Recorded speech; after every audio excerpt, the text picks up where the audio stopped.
Leslie, do you have a moment? Hello, Haley. Sure, I have some time.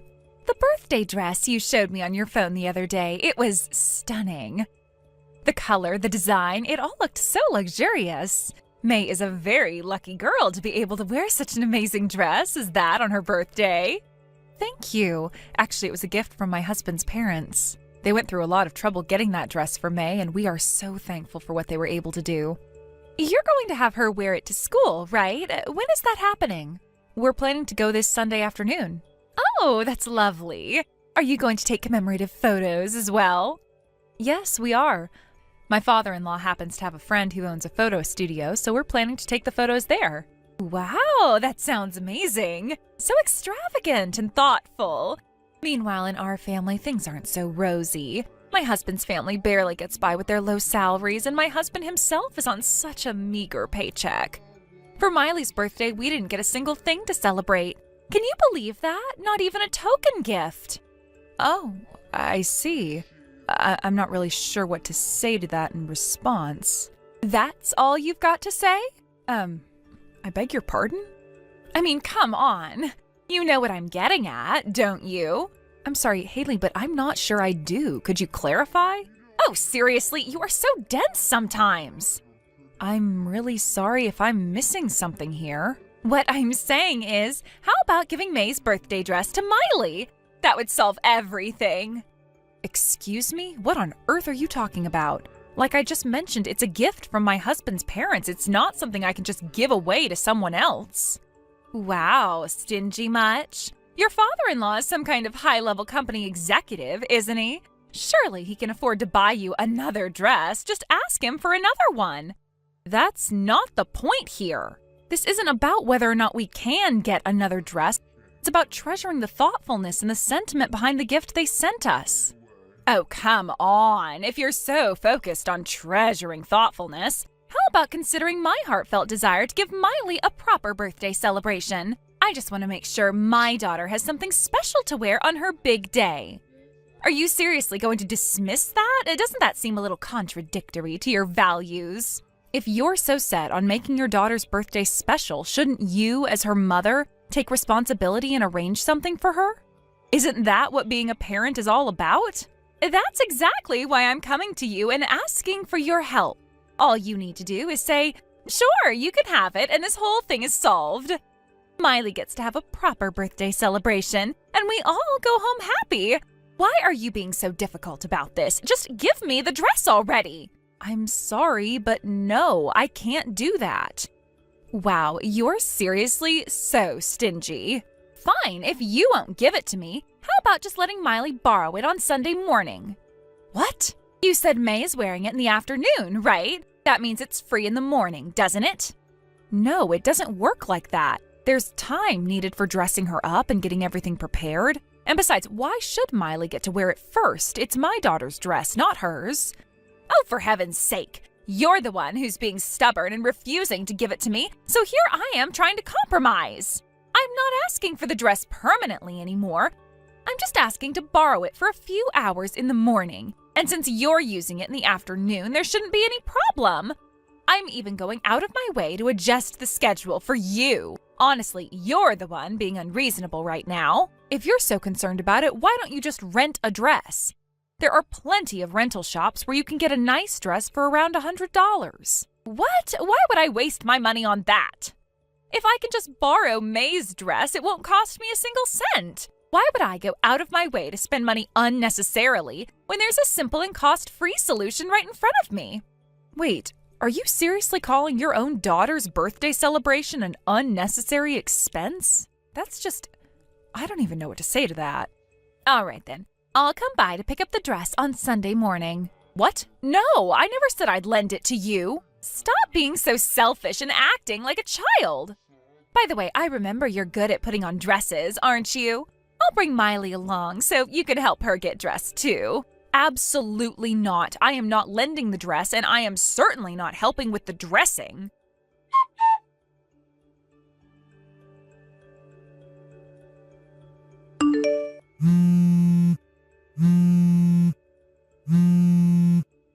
Leslie! Hey, can you hear me? Open the door already. I'm here to borrow the dress like we talked about. Oh, and Miley is here too. She's been so excited about this all week, she wouldn't stop talking about it. The dress! And don't forget the fitting. Hurry up and let us in, will you? Good morning, Haley. I'm sorry, but our family left the house last night and we're not home anymore. What? What's that supposed to mean? Exactly what I said. To avoid any unnecessary trouble on such an important day, my husband and I decided it would be better to go to his parents' house yesterday evening. What is wrong with you? Miley was so excited about today. She's going to be crushed. Don't you care about her feelings at all? The only person responsible for this unfortunate situation is you. Let's not pretend otherwise. But you promised. You said I could borrow the dress. No, I didn't. I told you very clearly that I wouldn't be lending the dress or helping with the fitting. I've said this more than once. Stop making excuses and just come back already. It's not fair that May gets to have her perfect birthday while we're scrambling to get things together over here. Do you realize that my in-laws are coming over this afternoon? My mother-in-law is terrifying, Leslie. If Miley doesn't have her birthday dress ready in time, I'll be the one who gets blamed. Do you want that? Wait a minute. Are you seriously telling me you didn't make any preparations yourself and were just relying on me to sort everything out? I don't care about any of that. I am telling you to come back right now. I can't. That's impossible. We've gone to my in-laws' house to celebrate Mary's birthday. I don't care about your plans. Just come back already. If you don't, I'll tell all the other moms that Leslie broke her promise and ruined Miley's special day. How would you like that? Actually, I've already contacted your husband. What? You contacted my husband? Yes, I did. Now, would you care to explain how we ended up in this mess? What are you talking about? From what I understand, your in-laws gave you money specifically to buy Miley's birthday dress. And not just a little, they gave you enough to get something really nice, complete with accessories. Well, yeah, but... And yet here you are, having done absolutely nothing. Instead, you plan to borrow May's dress and pass it off as Miley's. Don't tell me you spent money on something else and now you have nothing left for Miley's dress. If that's the case, what exactly did you spend the money on? Why would you go behind my back and contact my husband? And how do you even have his number? Wait a minute. Don't tell me. Are you having an affair with him? Excuse me? What are you even talking about? That's the only explanation that makes sense. You have been acting so cold towards Miley and me lately. You're probably doing all this to humiliate me and get back at me. You're a homewrecker, aren't you? I can't believe what I'm hearing. This is absolutely ridiculous. Our husbands work at the same company, remember? They're in different departments, but they're colleagues. What? Oh, they don't interact much, but they exchanged numbers at a company event. That's how I was able to contact him. No. This can't be happening. By the way, something you said earlier caught my attention. You mentioned that your in-laws are coming in the afternoon. Did I hear that correctly? Yeah, so what? Well, according to you, Miley only needed to borrow the dress for the morning. So why would your in-laws, who are presumably coming to see Miley all dressed up, be arriving in the afternoon? Why are you nitpicking such irrelevant details? It doesn't matter. Wait a minute. Were you planning on not returning the dress at all? That's not true. Your husband just sent me another update. What now? He told me that the reason you came here was only for the fitting because the dress was supposedly purchased with the money your in-laws provided. He said it was left in my care for today's celebration, but here's the thing. I never agreed to do the fitting, nor have I been entrusted with any dress. So what's going on here? Well, it's just... Your husband is currently rushing to buy Miley a new birthday dress. What? Apparently, he remembered that one of his old classmates works at a dress shop. He contacted them on the off chance they'd have something suitable, and luckily they do. Now he's on his way there, but he is furious because you wouldn't answer his calls. But If you're really worried about Miley, you should stop wasting time and follow your husband's instructions. No way, I don't want to get scolded. Hey, does your house have a place where I can hide? You've got to be kidding me. Running away now is only going to make things worse. I don't want to hear it. This whole thing is your fault anyway. If you hadn't been so stubborn, we wouldn't be in this mess. Excuse me, my fault? I gave you plenty of notice that I wasn't lending the dress or helping with the fitting. You should have just done it for Miley's sake. What kind of person says no to a child's happiness? Don't try to guilt trip me. Miley's happiness is your responsibility, not mine. You're just trying to make me look bad in front of everyone, aren't you? You're doing that all on your own. I don't need to do anything.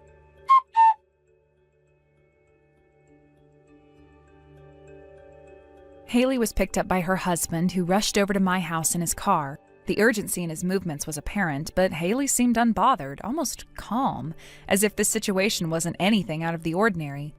After they hurriedly left for the store, they went straight to buy a dress for Miley. I later learned that Haley's mother-in-law, a woman who was quite skilled in traditional methods of dressing, would be the one to handle the dressing. Haley and her husband arrived in the afternoon, and once there, her mother-in-law did what she did best, taking great care to make sure that Miley looked her best for the important occasion. Somehow, despite everything, Miley was able to wear the dress she was meant to wear, and her appearance could still be called a triumph, given the circumstances. The dress was beautiful, the setting was warm, and despite the underlying tension, they managed to pull off what was supposed to be a memorable day for Miley. But the story didn't end there. Things weren't as simple as they seemed on the surface. Once I learned the full details, everything became clear, and it left a bitter taste in my mouth. The money that Haley's in-laws had set aside for Miley's dress, something they had been saving for a long time, was now gone. Instead of being used for its intended purpose, it had been spent on something entirely different, something that no one could have anticipated. Haley had used that money for a high-end beauty device for herself. It was a luxurious, extravagant item, one that had no connection to the family's needs or to Miley's special day. The purpose of the money, which was supposed to go towards an important family event, had been hijacked for personal indulgence. I couldn't help but feel shocked when I first heard the news. The couple, especially the in-laws, had been so focused on providing for Miley, wanting her to feel special and loved on her big day. They had been working hard, trying to ensure that everything was perfect for her, only to be confronted with the reality that their good intentions had been undermined by Haley's selfish spending. The idea that such an important moment for their granddaughter had been tainted by this act of carelessness was something that didn't sit well with me at all. The bitterness of the situation wasn't just about the money itself. It was about the blatant disregard for what mattered most, the family and their collective bond. To make matters even worse, it wasn't even the first time this had happened. As the truth came out, it was revealed that Haley had done something like this before on several occasions in the past. She had used family money for her own selfish purposes, things that were far from necessary or important. This wasn't just a one-time mistake, but a pattern of behavior that her in-laws had long been aware of. The sense of betrayal and disappointment was palpable. They had trusted Haley to act responsibly, to honor the family and its values, but each time they turned a blind eye, they were only met with more selfishness. This realization, of course, only made things worse. The damage had already been done and trust had been shattered. In the wake of this discovery, Haley's in-laws were furious, as anyone would be. The feeling of betrayal that accompanied the revelation wasn't something that could be easily swept away. They had tried to support Haley, tried to give her the benefit of the doubt, but it was clear that things had gone too far.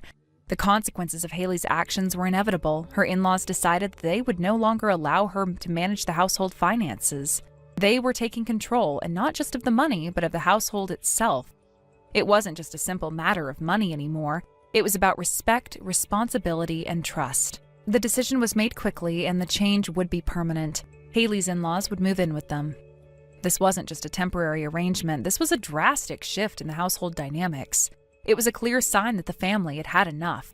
No more would Haley be able to manage things on her own, especially when it came to finances. The responsibility was now in the hands of her mother-in-law, who had always been known for her grace, elegance, and poise. She was a woman who had always conducted herself with dignity, but it was clear that she had reached her limit. Haley's actions had forced her hand, and now she would take charge of the finances to ensure that there were no more mistakes. As for Haley, the situation was overwhelming. She found herself under constant scrutiny, something that she had never experienced before. Every day, her mother-in-law would give her stern lectures, not out of malice, but out of necessity. Haley needed to learn, and learn quickly, that there were consequences for her actions. She couldn't continue to live in a world where money was something to be spent without a second thought. Her family's well-being and the future of her daughter depended on it. The lessons were harsh, but they were also necessary. Every day, Haley felt the weight of the education she was receiving, one that she had never asked for, but one that would shape her for the rest of her life. Her mother-in-law, though kind and well-meaning, was not one to let Haley off easily. The lectures were frequent and they were filled with disappointment and concern. Haley knew that her mother-in-law was not doing this because she hated her, but because she loved her. She was teaching Haley the hard lessons that no one else had been able to teach her. Haley had grown accustomed to living a life of indulgence and excess, but now she had to face the consequences of that lifestyle. The lessons were tough, and at times Haley felt as though she couldn't breathe. It was like she was suffocating under the weight of her own mistakes. Her husband, too, found himself in a difficult position. He loved Haley, but he also loved his parents. It wasn't an easy decision for him to make, but in the end, he supported his parents' choice. He couldn't ignore the fact that Haley had used their money for their own selfish purposes. He had always tried to protect her, to shield her from the consequences of her actions, but this time there was no hiding. The damage had been done, and it was something that could not be undone. He had to choose between loyalty to his wife and loyalty to his parents, and in the end, his loyalty to his family won out. For Haley, the realization hit hard. She had always prided herself on being independent and capable, but now she was forced to confront the reality that she had failed. She had failed herself, her family, and her daughter. The decisions she had made, the actions she had taken, had all led to this moment, and there was no going back. Haley had to come to terms with her own actions, something that she had been avoiding for so long. The road to redemption was long, and it was unclear if she would ever be able to regain the trust that had been lost. But for now, all she could do was accept the lessons that were being forced upon her and try to rebuild her life from the ground up. As for Miley, her future was uncertain. Haley knew that she had to be better, not just for herself, but for her daughter. She couldn't let Miley grow up in a world where selfishness and irresponsibility were the norms. She had to change, and she had to change now. But whether or not she could live up to the expectations of her in-laws and her family was something that only time would tell. It was a sobering thought, and one that Haley could not ignore. But perhaps, in the end, this would be the wake-up call that she needed. Maybe this was the start of something new, a chance for Haley to rebuild her life and earn back the trust that she had so recklessly thrown away. Only time would tell if that was possible. The consequences of Haley's actions had not only impacted her own life, but had rippled through the entire family. It wasn't just about one moment or one mistake. It was about the trust that had been broken and the family dynamics that had been irreparably changed. As Haley tried to navigate the new reality that had been thrust upon her, she had to come to terms with the fact that her actions had consequences beyond just herself. The relationships within the family would take time to heal, if they ever could. And for Haley, the true challenge would lie in her ability to prove that she had learned from her mistakes and could once again earn her place within the family's trust. Thank you for watching and listening. We hope you enjoyed the video. Don't forget to like this video and subscribe. Also, feel free to leave a comment about what you thought of the story. We look forward to seeing you at the next story. Fred, thank you so much for today. Oh, have you made it home? Yeah, I just got here a little while ago. I got home not long ago myself. Actually, I need to apologize because I made the restaurant reservation, but not for Christmas Day. I feel so bad about it. I really didn't think I'd get assigned a business trip for both the 24th and 25th. This was supposed to be our first Christmas together, and now it feels kinda empty. Damn it, this stupid company just had to mess things up. I know, it's definitely disappointing, but if it's work, there's not much we can do. I actually had a fun time just spending the day with my books, so I'm perfectly okay with it. Hearing that really makes me feel a lot better. It helps me to know you're not upset about it. I really hope next year we can be together on Christmas Day itself. I don't want this to happen again. Yeah, I really hope so too. It would be so much better if we could spend the holiday together. Let's make sure of it for next time. All right, since I have to wake up early tomorrow, I should probably get some rest soon. Yeah, you should probably get some sleep. I'll let you go then. Thanks again for everything today. It was a great time, despite the situation. Of course. I hope you get some good rest. You need to be well rested for tomorrow. I'll be here if you need anything. Good night, Fred. Good night. Sleep well.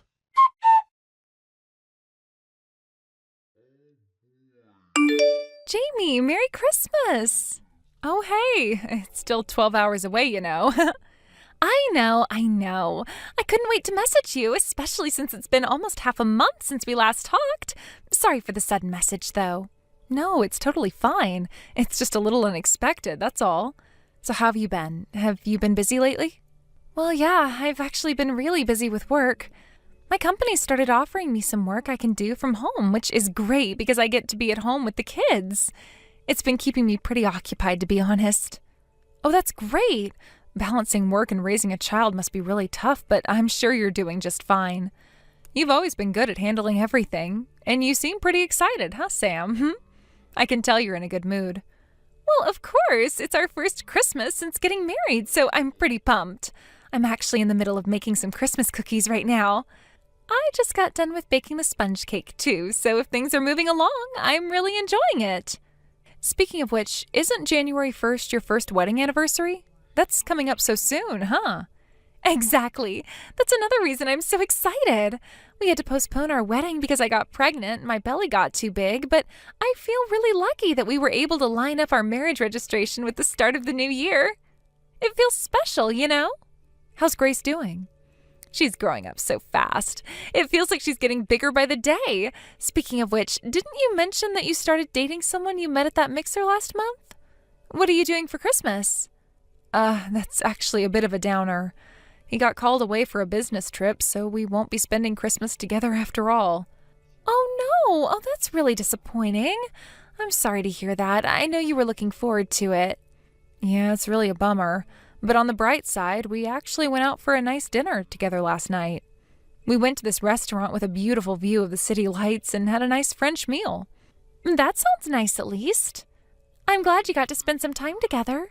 But if you're free later, you and your boyfriend should come over to our place. I'd love to introduce you to my husband.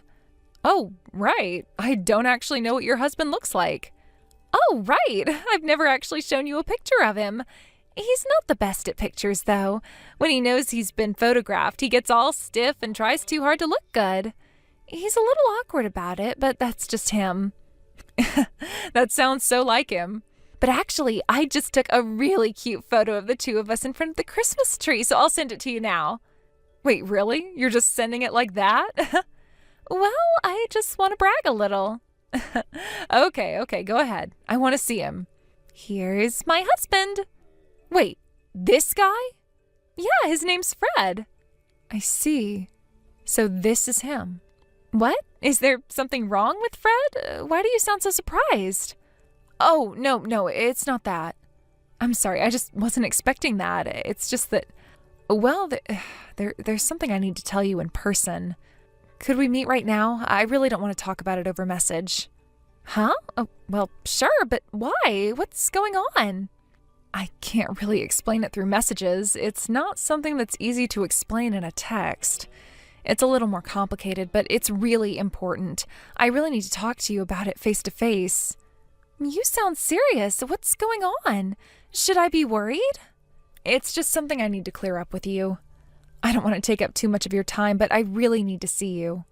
Okay, if you say so. How about we meet at the family restaurant in the shopping center around 2 p.m., the one we used to go to after my part-time job? I know it's been a while since we met up, but it's a good place for a chat.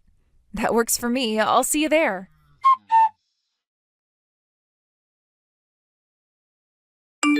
Jamie, good morning.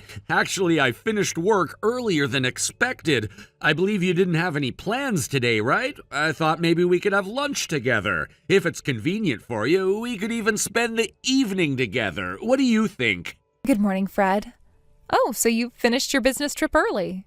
Yep, that's right. I just dropped off the documents for the business trip at the office. They told me I could leave for the day. I think we can meet around noon. Let's spend Christmas together. But do you think there's anywhere left where we can get a reservation at this late hour? I'll try to find somewhere, don't worry. If it's okay with you, how about we just grab some quick food and cookies, then head to a hotel? What do you think? Wait. If that's the case, I'd prefer to go to your place. My place? Yes, I've never been there, after all. Since it's Christmas, I'll cook for us. Well, my place is a bit of a mess. Why? The place is kind of untidy. If you're gonna come over, I'd have to clean up first, wouldn't I? Oh, come on, I can clean up. No. What's wrong? Is there a reason you can't invite me over? Well, like I said, my place is messy. I'll clean it up. No, that's not it. What is it then? Do you have a reason for not wanting me to come over? It's just that It's a place you don't go to uninvited. So is there really a reason you can't invite me? Oh, no, it's not like that. Is it because of your wife, Sam, and your daughter, Grace? Huh? Well, Sam and Grace are out of the house, but there's still evidence of them being there, so it might be awkward for me to come over, you know? Jamie, what are you talking about? Wait, what? Who are Sam and Grace? Huh? Maybe someone told you something strange, but I've only got eyes for you. You're still lying? Then what's going on? Look, Fred, Sam is my friend. What? Sam and I used to work at the same store part-time. We'd often have overlapping shifts, so we'd become friends, and we're still close today. What? When I was messaging with Sam yesterday, she showed me a picture of you saying, "This is my husband." That's when I realized we were all connected. I had always thought your last name was the same as theirs, and it turns out that wasn't just a coincidence. Oh, I see now. Sam, she used to be my girlfriend. She even tried to get back together with me not long ago, and I was stuck dealing with it. I didn't want you to get involved with this, but I guess it's too late now. That's such a lie. You don't believe me? Look, Sam and we actually met in person yesterday to talk about everything. What? So Sam and Grace aren't at their place right now because they left you and went back to her parents' home. What? And now I'm here at her place to explain the situation to her parents. Also, Sam wants to talk to you, so I'm switching with her. Brad, it's Sam. What? Yes. You can believe it or not, but I'm going to move things along. You must have noticed that Grace and I weren't there when you woke up this morning, right? I thought you'd at least check in on us, but you didn't. Instead, you suddenly call me up for a Christmas date? What kind of nerve do you have? Well, I thought... Anyway, I'm getting a divorce. What? No, wait a minute. Do you really think you can stop this? Because isn't a father necessary for raising Grace? You've been pretending to be single, hitting on women at parties while having a wife and kid at home, and now you're acting like a father? I don't think so. That's a different issue. This is about us. No, it's not. When you cheat on your wife, making a family and a woman a fool, that's all one big problem. And to think you even went after my friend. It's just a coincidence, though. Doesn't matter if it's a coincidence or not. You still deceived Jamie. Wait, hold on. What is this? You two are conspiring against me? What? So you and Grace are like rivals for my love, right? Even if you're friends, shouldn't you be enemies in this situation? If Jamie knew I was married and still decided to date me, you'd be stuck in a mess right now. But you pretended to be single, right? Well, Jamie, she's been hurt too. As soon as she found out the truth, she came to me, apologized, and even gave me evidence. At that point, I have no reason to oppose Jamie. What? No, but... No matter how you explain it, you betrayed your wife and played with another woman's feelings. That's the fact. But... What? You still have an excuse to make? I'm the one who's your husband and Grace's father. And so what? Well, at this rate, talking over messages isn't going to solve anything. Let's get this divorce moving. Wait! You don't need to worry about Grace. I just returned to work, so I'm financially stable, and I have plenty of support from my parents. Even if we divorce, I'm not worried at all. Wait! I'd like to wrap this up by the end of the year, so please cooperate. What? Today's Christmas! Why would you want to make such a bad memory on a day like this? Come on, just let it go. And now can you let me talk to Jamie? Jamie? Of course, she's going to be leaving you as well. What? Well then, I'll be getting in touch with you again soon, through a lawyer, of course. Wait a minute! Wait! Just shut up already. You've already dragged so many people into this mess. You've hurt Jamie, you've hurt Grace, and now you're trying to make it all about you again. You need to stop, Fred. Seriously. What are you talking about? What do you think I'm doing? I'm trying to fix everything. I'm trying to make this right. It's not like I didn't make mistakes. I'll admit that. But don't you see? I'm trying to make up for it all. Make up for it? How can you possibly make up for all the lies, Fred? You've been living a double life. All the while you've been telling me one thing and living a completely different reality. I trusted you. I believed in you. And now you want me to just forget all of it? Just pretend like nothing happened? Sam, Goodbye, Fred. I am done with your sorry ass. Sam!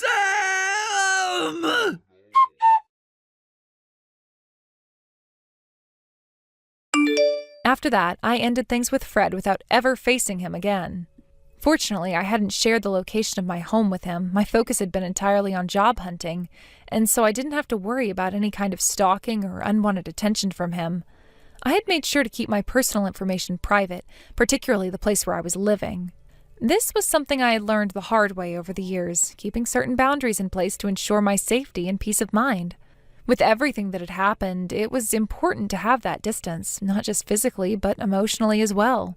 I had spent a lot of time thinking about the relationship, trying to make sense of everything, but once I made the decision, I knew it was for the best. There was no need to keep engaging with someone who had caused me so much distress. I'd already endured enough, and I wasn't about to continue to put myself through any more unnecessary heartache. I had to draw a line, and that's exactly what I did. The peace I felt after making that decision was something I hadn't experienced in a long time, and it was something I realized I truly needed. Sam, too, finalized her divorce by the end of the year. Like me, Sam had been through her own emotional turmoil. She had struggled for a long time, unsure of what the future held, and was still trying to come to terms with everything. Her marriage had been full of its own challenges, and even though she had known for some time that the relationship was over, actually making the decision to go through with the divorce was not something that came easily. But by the time we had reached the end of the year, she had managed to find the strength to move on. We had supported each other through this, sharing stories, giving advice, and just being there for one another when we needed it the most. While I never asked Sam for specifics about the alimony or child support details, it seems that the amount was considerable. Sam had been very careful in making sure she wasn't taken advantage of during the divorce. She had fought for what she was owed, and from what I gathered, she made sure to get it all paid in one lump sum without leaving room for any further complications. She didn't want to have to deal with ongoing legal battles or the stress of chasing down payments. She was done with all of it, and I respected her decision to handle things in a way that gave her the closure she needed. Sam had been through a lot, and I could see how much relief she felt once everything was finalized. It was like a weight had been lifted from her shoulders. For the first time in a long while, she felt like she could have finally started living again.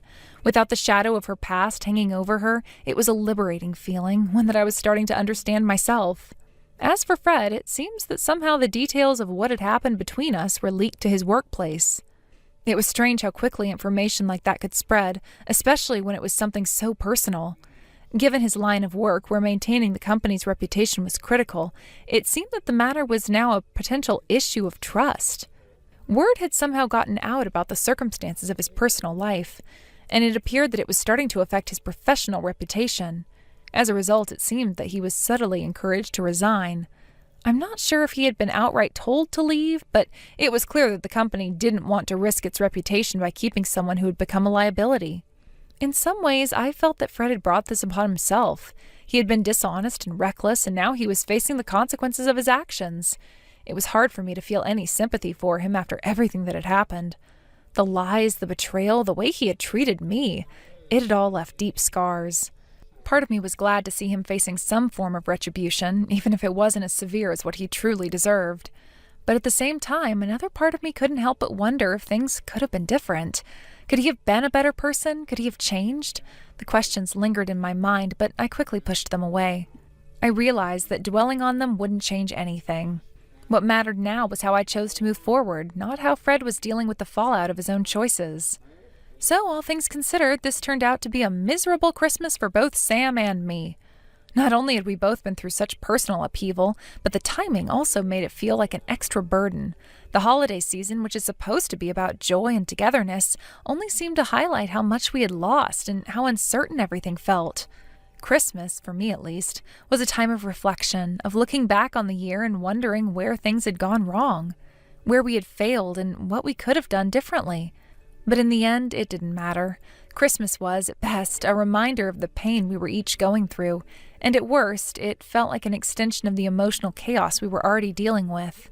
Despite all the negative feelings surrounding the holiday, there was still a small flicker of hope within me. I knew that this difficult time wouldn't last forever. Sam and I both know that we would eventually find our way out of the darkness. It was just a matter of time. However, the start of the new year offered a slight glimmer of hope. I made a promise to Sam that we would attend a New Year's Eve party together as a way of cleansing ourselves from the previous year's troubles. It was a small gesture, but one that felt important. an opportunity to leave behind the dark days and try to start fresh. We both needed something to look forward to, and even though the future was still uncertain, the idea of moving forward together, even if just for a night, felt like the first step in a long journey of healing. We'd been through so much individually, and our situations, though different, had left us with a shared understanding of what it means to rebuild. For Sam, the divorce had been a long time coming, but the process of untangling herself from that life had been no less painful. There had been years of emotional baggage, of trying to make things work when they were clearly falling apart. And in the end, she had to let go, but doing so was incredibly difficult. But of course, we're not going to let the memories of Fred get in our way, and come New Year's Eve, Sam and I have plans to spend the whole day together with one another celebrating our fresh starts. Jacob, sorry for texting you while you're busy at work. I know your schedule's packed today, and you have a lot to get done this week. Kristen, what's going on? Is something wrong? I just found out I need to head over to my parents' house right away. It's a bit of an emergency, I guess. What happened? Did something happen with your mom or dad? It's my dad. Apparently he missed a step on the stairs and fell. The neighbor called me to let me know he was taken to the hospital. It may get pretty bad, so I'm going to go see him. Oh no, that sounds serious. Is he okay? I'm heading out now to check on him and see how he's doing. What about Manny? Are you taking him along with you? Yeah, I think it'll be fine. I'll bring him with me to the hospital and then to my parents' house. Are you sure? It sounds like a lot to handle on your own. If you need me to come and help, I can leave work early. It's not a problem. No, don't worry about it. I know you have that business trip today. Plus, I was told that he didn't hit his head or anything, so it's not a super serious injury. The doctor's already treated him, and it seems like he's doing okay. Well, that's a relief. Still, it must have been scary for him and for you. Yeah, it's hard not to worry. But still, I'm a bit concerned about how bad the injury might be. But I figured I'd stop by, check on him, and bring Manny along. Seeing his grandson might help cheer him up a bit. I think that's a great idea. If you're sure it's not too much trouble for you, it could really brighten his day. Thanks. I might stay overnight if things seem like they'll take longer. That's fine. Just take care of your dad and don't stress about anything else. Thank you. I'll head out now. Drive safe and let me know if you need anything.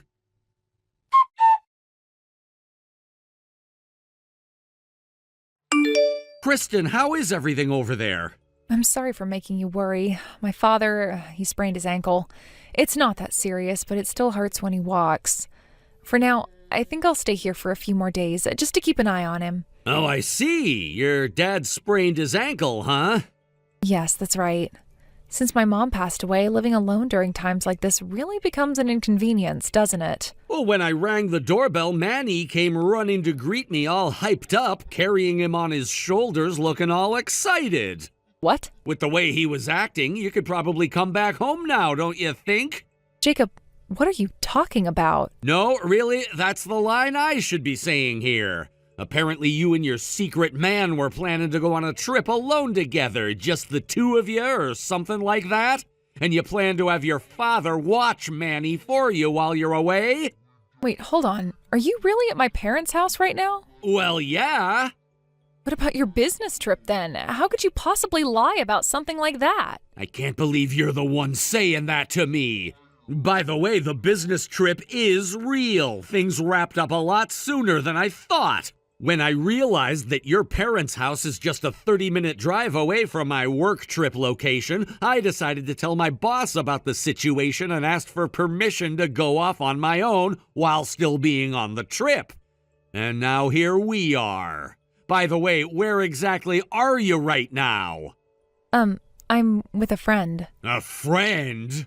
It's Anna, my old friend from back home.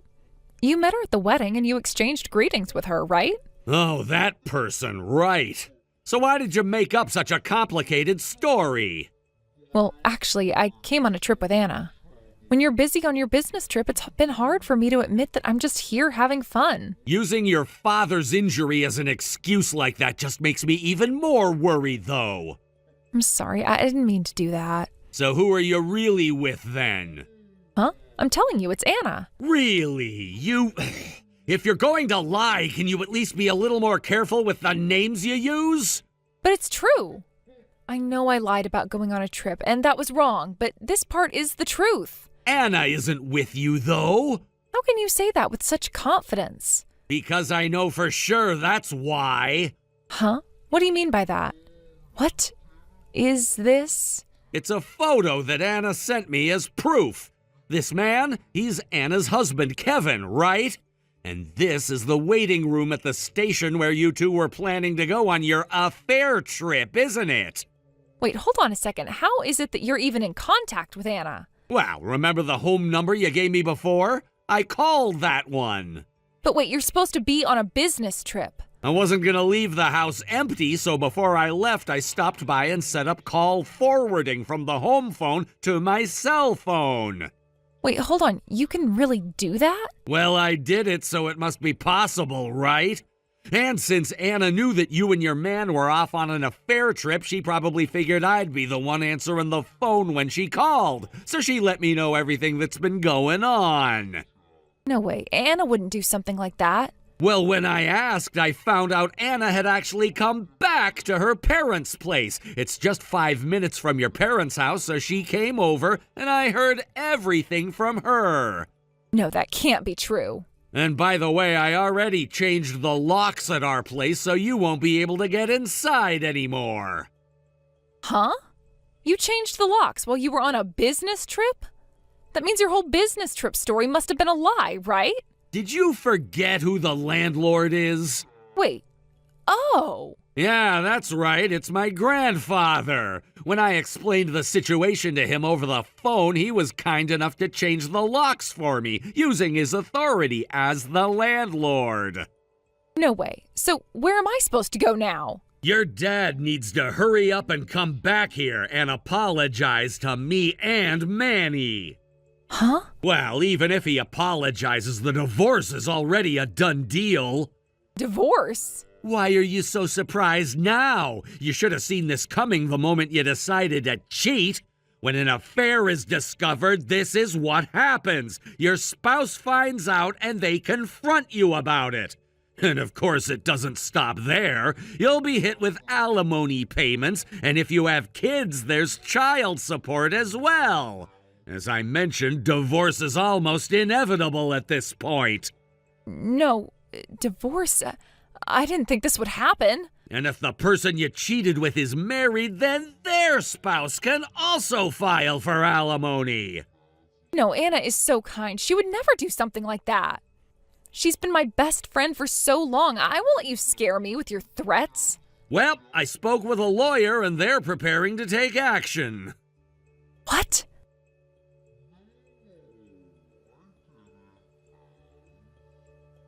Let me talk to Anna for a second. It looks like she's blocking my calls. The lawyer will reach out to you soon. I know divorce alimony can cost hundreds of thousands of dollars, right? Do you think I have that kind of money? Can't you just understand how much pressure this is? Let me talk to Anna right now. Kristen, it's Anna. Anna, this is horrible. Aren't we friends anymore? Once you slept with Kevin, you stopped being my friend. I didn't want to talk to you again, but seeing that you're seriously misunderstanding things, I figured I should correct that at least. Why are you betraying me? Do you even realize what you're saying right now? You're having an affair with my husband. You've betrayed me first, not the other way around.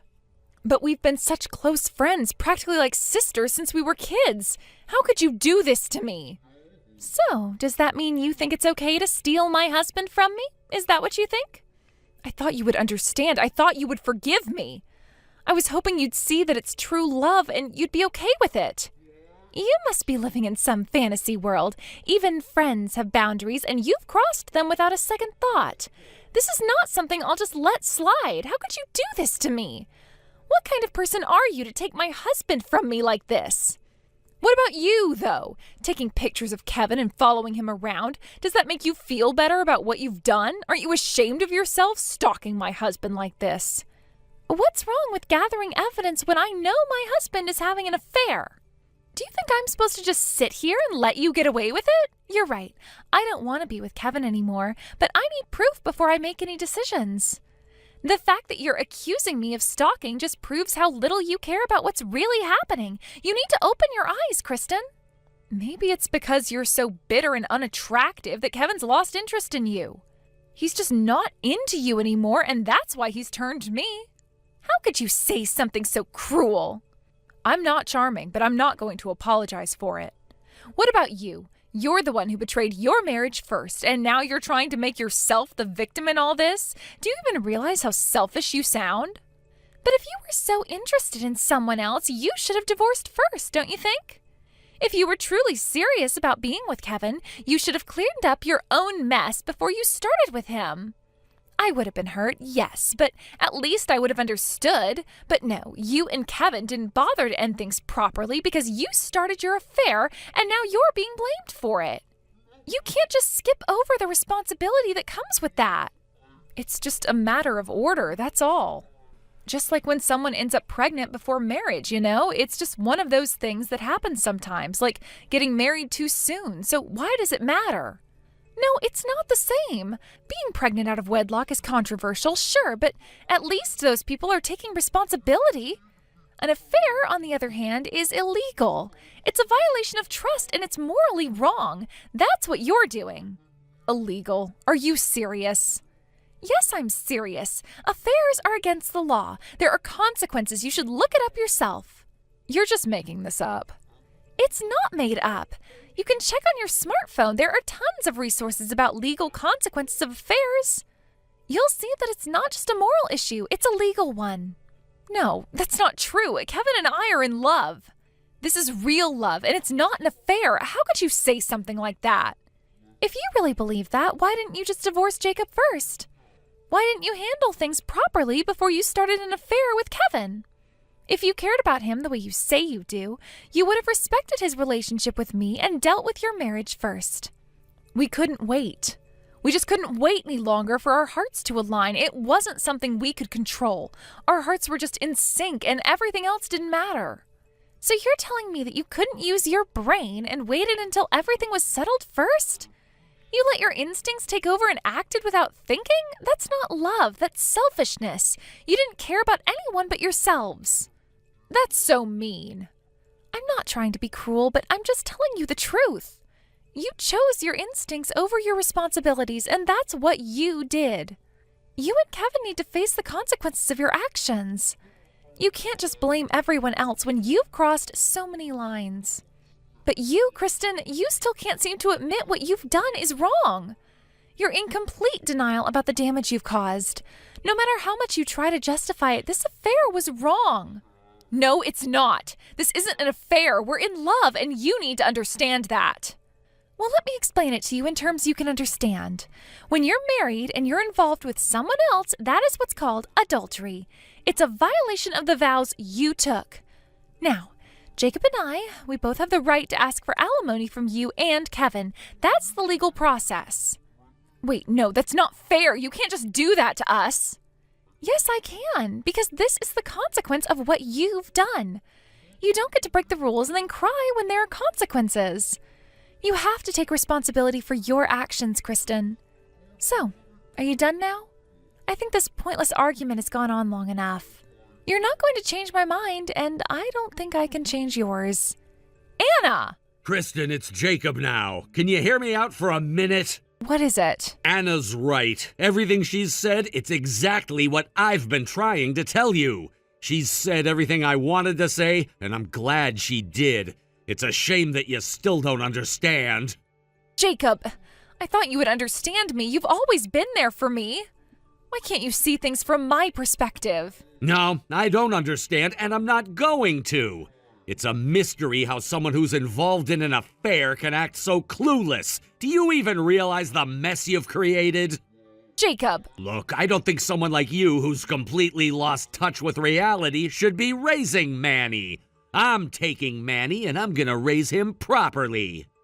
Wait, what? You can't take him away from me. We'll settle this through the lawyers. You need to face the consequences now, Kristen. Wait, no! You can't just do this to me. Please don't take him.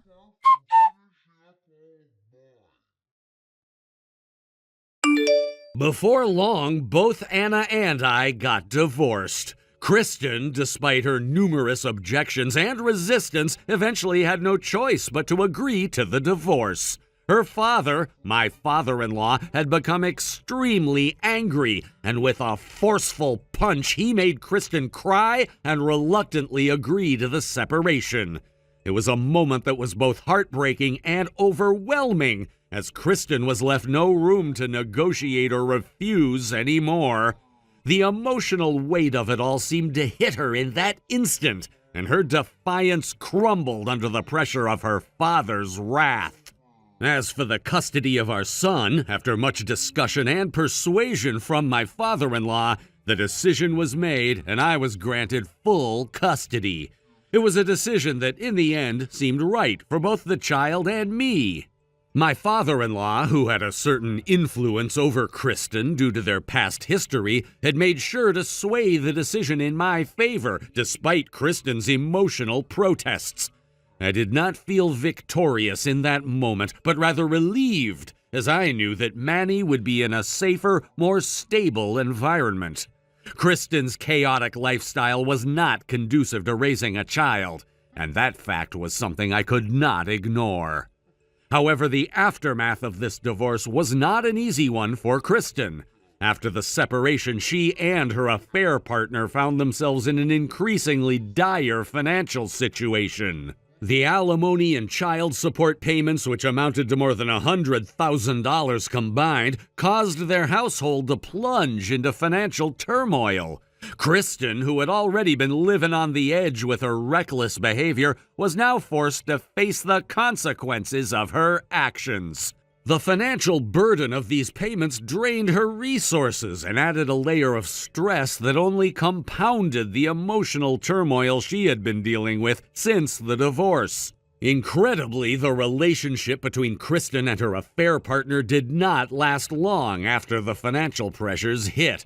I heard that just a month after they began living together, their relationship came to a sudden and abrupt end. It was clear that the weight of their shared financial difficulties was too much to bear, and their once passionate connection was obliterated by the realities of debt and personal struggles. It was a devastating collapse that reflected how fragile their bond had been from the start. The affair, which had initially seemed like an escape for Kristen, had only compounded her problems and left her with even more to confront. Meanwhile, my father-in-law, who had been deeply offended by Kristen's infidelity, made it clear that he would never forgive her for what she had done. He could not stand the idea of his daughter continuing to live in the house where so many memories of her betrayal had been made. In the wake of our divorce, my father-in-law made the decision to sell the family home and move away, cutting all ties to the past. He didn't want Kristen to have any connection to that place, and to ensure she could not find him, he did not inform her of his new address. He disappeared from her life as quietly as possible, without leaving a trace. As the weeks went by, Kristen's persistence became unbearable. She repeatedly reached out to me, begging for reconciliation, desperate to rekindle the relationship that had once been the center of her life. I could feel her desperation in every message she sent, every phone call she made. But I had made up my mind. There was no going back. The betrayal was too great, and my heart could not allow me to forgive her for the pain she had caused. To escape her relentless pleas, I made the decision to leave the city. I took Manny with me, and we relocated far away to a place where Kristen would no longer be able to contact me as easily. It was a necessary move, both for my own mental health and for the well-being of my son, who needed to be free from the tension and chaos that Kristen continued to bring into our lives. We moved to a distant location, and I started a new job there. The transition was difficult, but it provided the fresh start that I so desperately needed. Now, several years later, I live about a 20-minute drive from my father-in-law's new house. Although we no longer see each other on a daily basis, we still maintain contact. Manny, now much older, is able to visit his grandfather from time to time, and the bond between them remains strong. My father-in-law, despite all the years of tension and emotional pain, has continued to support me and Manny, and his role as grandpa is important to both of us. Even though the divorce was a painful experience, there is a sense of peace that has come from the separation. It's as if, over time, the raw emotions have slowly faded, and now we're left with only the reality of our new lives. I no longer feel the bitterness that once consumed me. Kristen's actions may have torn our family apart, but in some ways they also set us on a path to healing. Manny and I have built a life that is free from the toxicity that once defined our home. We have a routine, a stability that we never had before. Looking back on everything that happened, I can't help but feel a sense of gratitude for the lessons learned. Yes, the divorce was painful and the emotional scars are still there, but I have gained clarity and understanding from it all. I've learned to prioritize my happiness and well-being, and above all, to protect Manny from the negativity that once clouded our lives. I know that I have the strength to move forward, and that Manny and I will continue to build a life filled with love, security, and stability. As for Kristen, I don't know what the future holds for her. I no longer have any interest in her life or her struggles. She made her choices, and now she must deal with the consequences. The pain she caused will forever be a part of her, just as it will be a part of me. But I've learned that I can't let her actions define my future or my happiness. I'm moving forward, and I'm focused on the future, on providing for Manny and creating a safe and happy life for him. That is what matters now. Despite everything, we have a future ahead of us, and I'm determined to make it as positive as possible. I've just finished work.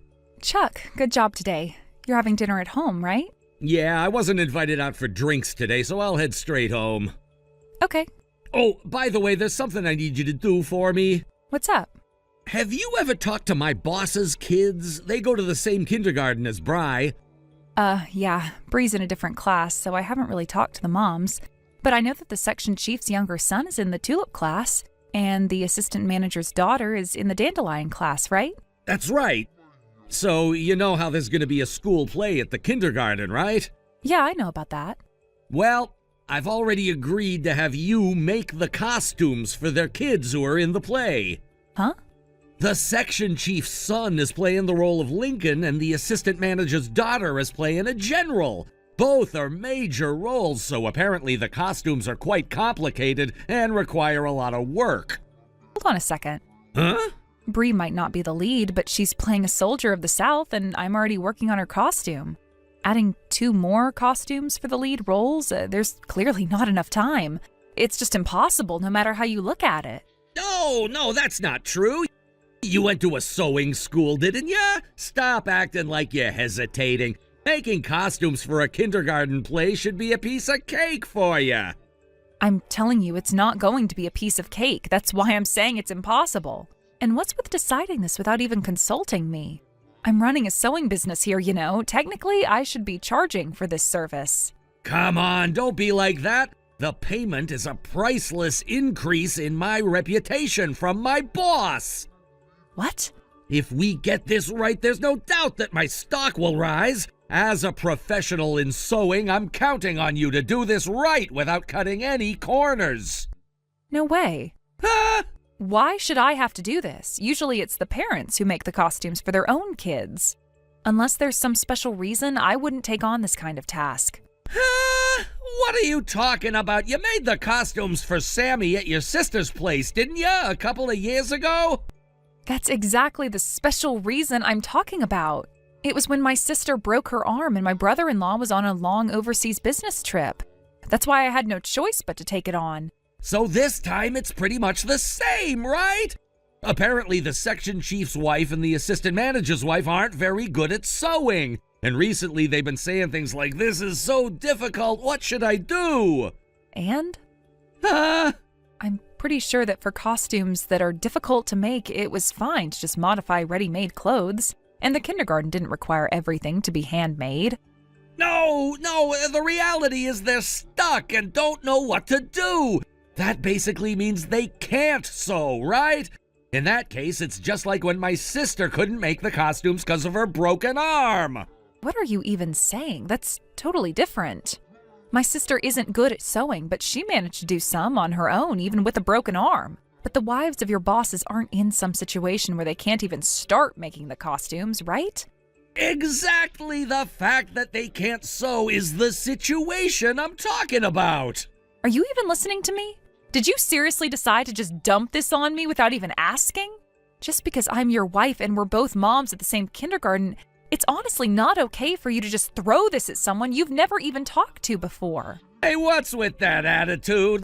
The person in question is the wife of my boss. That's disrespectful.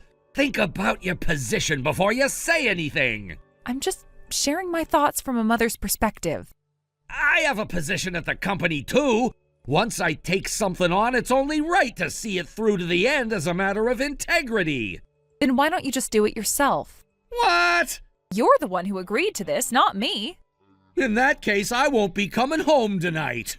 Huh? I'm not coming home until you reflect on what you've done and say, I was wrong. I'd be happy to make the costumes. You'll have to kneel down and apologize. Oh, really?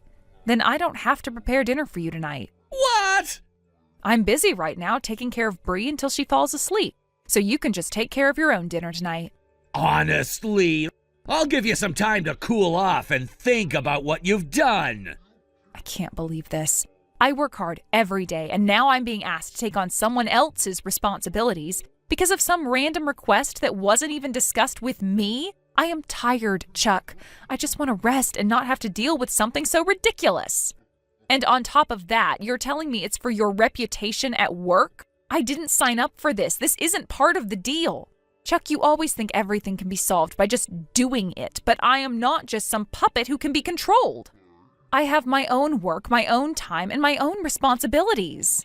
I'm not here to play the role of your personal costume maker. You don't even seem to understand how hard it is to juggle everything and still do something for someone else without a second thought. You're asking me to take on more without even asking if I'm okay with it. It's exhausting just thinking about it.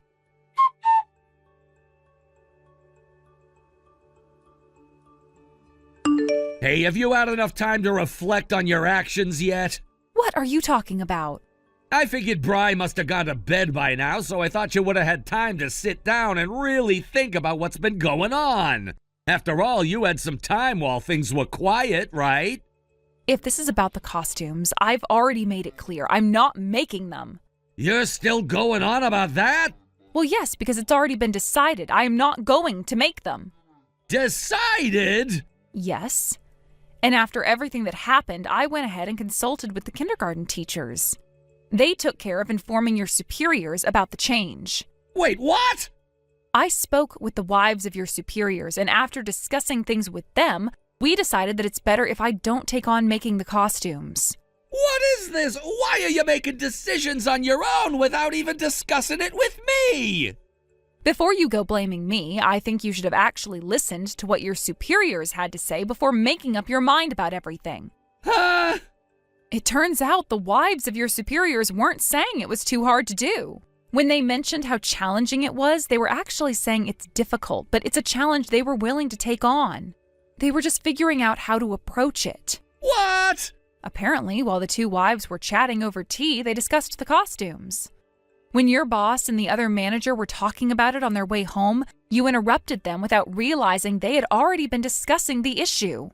You went on about how I'm a professional, that I went to fashion school, and how it was a good idea to just give the task to me, saying I'd handle it. Then, when they tried to correct you, you kept brushing them off, saying things like, "It's fine," and "Don't worry about it," and left quickly. Is that what happened? Wait, what? Yes, that's exactly what happened. You just barged in and didn't listen to their side of things.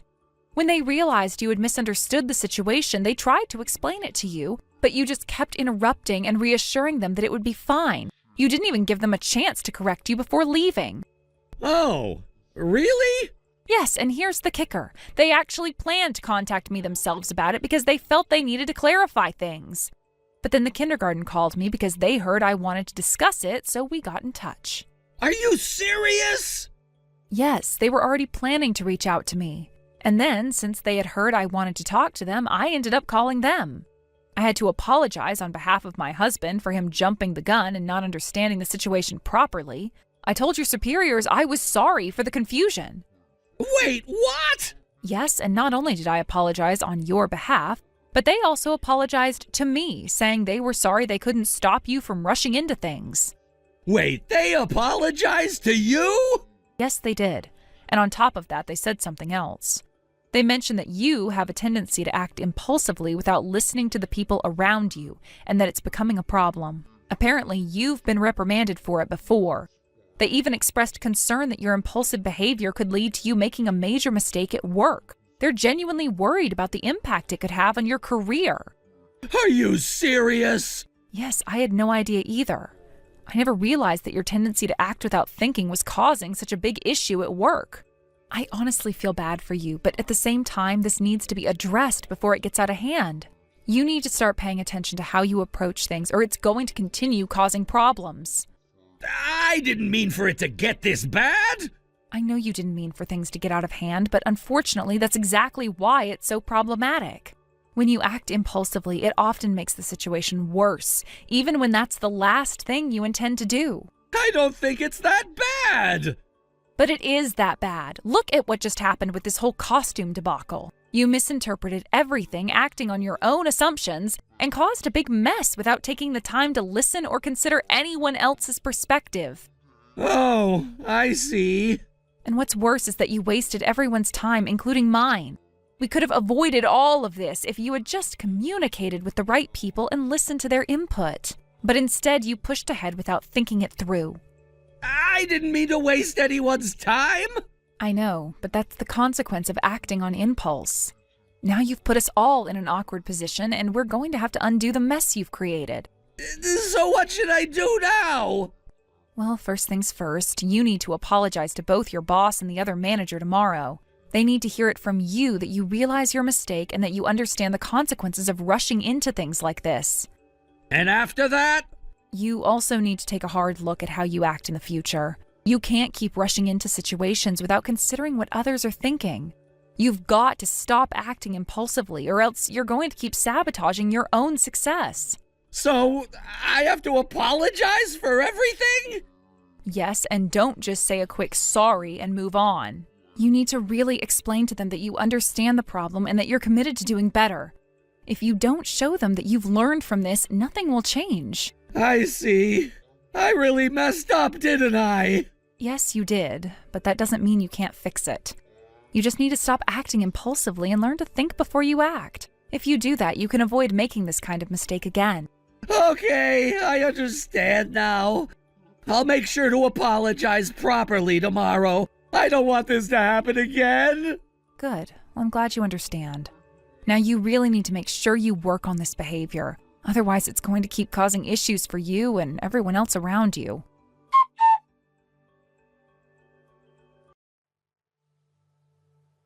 The next day, my husband seemed to have been thoroughly reprimanded by his two bosses. When he returned home, he immediately dropped to his knees and apologized to me. His expression was filled with genuine remorse, and his deep brow reflected just how much he understood the gravity of the situation. It wasn't just the standard apology one might expect. There was real humility in the way he approached me. He had clearly been given quite a talking to at work. The way his bosses had reacted was serious, and I could tell he wasn't just apologizing to fulfill some obligation, but because he truly recognized the mistake he had made. When I went to pick up our children from the kindergarten later that day, I had the chance to meet with the other wives, as they were there too. After a few moments of small talk, I apologized to them for the incident that had occurred, acknowledging how uncomfortable it must have made everyone. I explained that it wasn't something I had expected to happen, and I genuinely felt sorry for the disruption it had caused. It was important to me that they knew I took full responsibility for the situation, and that I wanted to maintain a good relationship with all of them, especially since we were going to be seeing each other regularly from then on.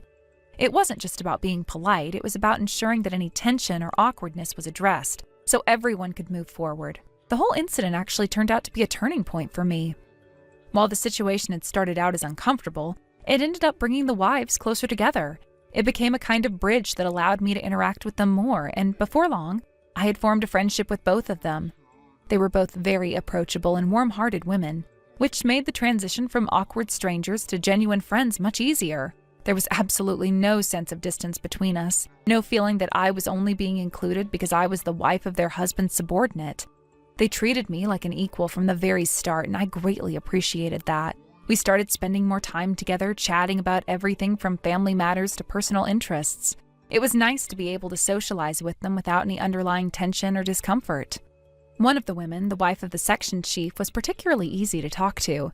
It turned out that she worked in a neighboring department as a part-time employee, which was an interesting bit of information I wouldn't have known otherwise. As we talked, I realized how much we had in common. Despite the different roles we had in the workplace, it was funny because while we were discussing our husband's work and how their respective departments were structured, I began to get a clear picture of what went on at my husband's workplace.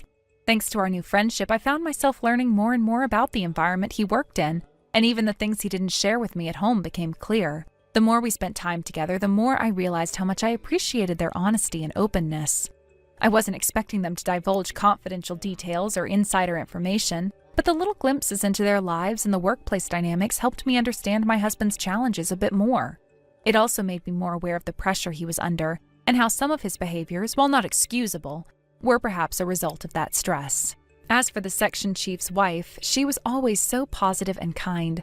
We started to exchange advice on different matters, and she shared her experience of balancing work and family life. I was impressed by how much she managed to juggle, and it inspired me to reconsider my own approach to handling responsibilities at home and work. We would often joke about how, despite having full-time jobs, our husbands seemed to take longer to get their acts together than we did. But it was all in good fun, and it made me feel better to know that other women were going through similar experiences.